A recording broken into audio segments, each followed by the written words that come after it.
Good. Any update as to the identity of this Mr. Prince?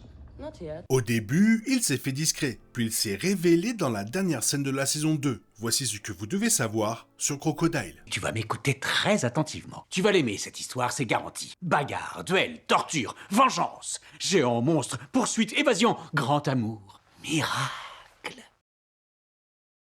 Alors que de nombreuses adaptations peinent souvent à recréer la magie des œuvres originales, la série One Piece a offert un changement de rythme bienvenu, témoignant d'un immense amour pour l'œuvre originale. La première saison n'a jamais hésité à aborder son univers et ses personnages avec une audace déconcertante, notamment les plus absurdes. Par exemple, le fait de ne jamais expliquer pourquoi les escargots servent de moyen de communication. Et, on va pas se mentir, c'est tout simplement génial. Et elle a su traiter avec brio tous les personnages de One Piece, des héros aux méchants. Mais un changement majeur dans la saison 2 est que, contrairement à la saga East Blue, une menace unique et principale plane sur les aventures de l'équipage du chapeau de paille. Alors que dans la saison 1, l'équipage affrontait une variété d'ennemis, allant d'un marine armé d'une hache à un majordome maléfique en passant par un homme poisson vindicatif, la saison 2 introduit la guilde d'assassins Baroque Works comme principal adversaire, et son chef respecté et adulé des fans, Mister Zero, comme antagoniste principal de cette saison. Mais qui est donc ce Mister Zero ? Quelles sont ses origines, ses pouvoirs et sa psyché ? Et que présage son apparition pour la suite de la série ? N'ayez crainte, cher chapeau de paille, on vous explique tout. Découvrons ensemble tout ce qu'il faut savoir sur le grand méchant de la saison 2 de One Piece, Mister Zero, alias Crocodile. La deuxième saison adopte une approche inquiétante pour l'introduction de son antagoniste, distillant de subtiles allusions à son nom par ses subordonnés tout au long de la saison. Du moins jusqu'à l'épisode 5 de cette saison, où le chef cuisinier de génie, Senji, intercepte un appel et amène notre méchant à révéler son identité. Mister Zero, incarné par le légendaire Joe Manganiello. Dans l'épisode 5, on ne voit toujours pas bien notre antagoniste, une séquence d'événements qui fait écho aux pages du manga original. Mais on découvre pour la première fois ses pouvoirs. On voit une fleur se dessécher et mourir presque instantanément sous l'effet de la colère de Mister Zero qui apprend les échecs de son agent face à l'équipage du chapeau de paille. Mais la révélation qui va faire l'effet d'une bombe a lieu dans la toute dernière scène de la saison 2, lorsque le vilain se révèle être le dangereux pirate Crocodile. Outre son nom stylé, sa veste crocodile un peu trop explicite et son repère secret, on apprend que sa prime a été annulée par le gouvernement mondial car Crocodile est l'un des 7 grands corsaires. Autant dire qu'il est un sacré personnage. Outre son apparence physique, Crocodile possède de nombreux atouts qui le rendent extrêmement dangereux. Dans la saison 2, on découvre ce qui fait de lui un antagoniste si redoutable. Il contrôle un véritable syndicat du crime et dispose de milliers d'agents de Baroque Works prêts à travailler pour sa cause. Mais ce n'est que la partie émergée de l'iceberg. Nous allons maintenant aborder l'histoire de Crocodile tirée du manga et de l'animé. C'est le moment d'en savoir plus sur cet ennemi. Vous ne devriez pas faire demi-tour. 22 ans auparavant, il est vu de dos assistant à l'exécution de Goldie Roger. À un moment donné dans le passé, le rêve de Crocodile était de devenir roi des pirates. Il s'est rendu dans le Nouveau Monde, ce qui lui rappelle plein de souvenirs. Le temps passa, il gagna en puissance et en expérience et perdit de vue l'importance de ses rêves et de la confiance envers d'autres personnes. Après être devenu capitaine corsaire entre 20 et 25 ans, il fut battu par Barbe Blanche. Ce combat perdu a entraîné un fort désir de vengeance dans le cœur de Crocodile. Il a aussi laissé tomber son rêve de devenir le roi des pirates, au profit de la recherche d'un objet particulier dont il avait entendu parler auparavant. Il a commencé à se concentrer sur Alabasta et est devenu, au sein de ce royaume, un héros qui chassait les pirates. À l'âge de 30 ans, il apparut dans un journal ayant récemment vaincu quelques pirates.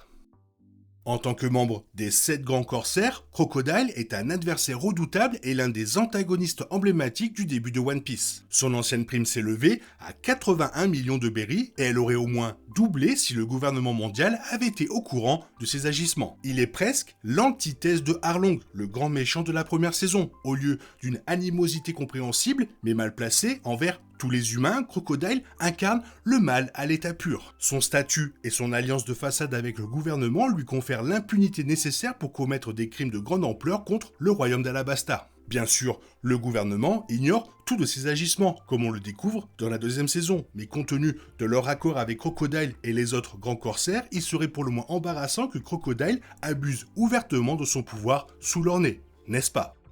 Mais ne vous y trompez pas, si Crocodile, du moins au début, ne compte pas sur sa force physique, mais plutôt sur un plan bien ficelé avec Baroqueworks, il sait se battre quand il le faut. Et si l'on apprécie son hommage aux légendes de la piraterie avec son redoutable crochet doré en guise de bras, c'est en grande partie grâce au fruit du démon de Crocodile, le Suna Sunanomi, ou fruit des sables, qu'il est craint. C'est un fruit du démon de type Logia, ce qui signifie qu'il permet à son utilisateur de transformer son corps en un élément. C'est similaire à ce que les spectateurs ont vu avec le Capitaine Smoker des marines, sauf que ce pouvoir permet à Crocodile de se transformer en sable et de le manipuler.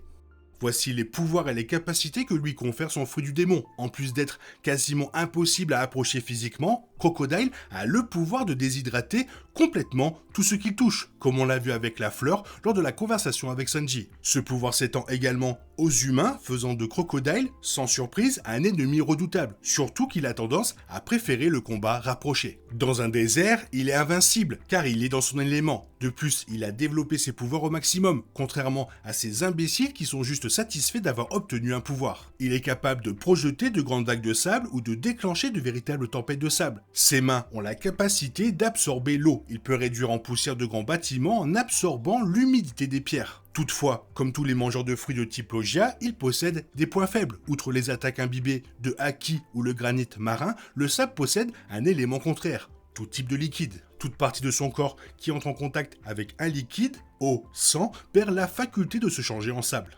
Crocodile est un combattant très puissant dans de nombreux domaines, possédant beaucoup d'endurance au combat, de tolérance à la douleur, ne montrant aucun signe de douleur après un coup, et il est aussi très rapide. Bien qu'il base ses pouvoirs d'abord sur son fruit du démon, il reste un pirate très fort physiquement. Sa résistance à toute température est une capacité qu'il possède et dont il se sert souvent. Il n'a aucun problème à se balader dans le désert brûlant avec 2 manteaux épais et une écharpe, sans montrer d'inconfort. Ses capacités physiques et son habileté avec son crochet en font un redoutable combattant au corps à corps. Sa force ne réside pas uniquement dans son pouvoir. C'est un pirate qui a affronté d'innombrables adversaires. Sa cicatrice et sa main en moins prouvent son expérience. Il est aussi capable de se battre de manière traditionnelle. C'est un véritable guerrier. Ses capacités de réflexion et de déduction sont également très poussées, même à partir de peu d'informations. Il possède des connaissances très étendues, notamment le domaine des fruits du démon. Il connaît des informations sur les fruits plus vastes que la plupart des gens. Crocodile, génie du crime et de la trahison à tous les étages, ne fait confiance à personne, pas même à ses subordonnés, et ne compte que sur lui-même.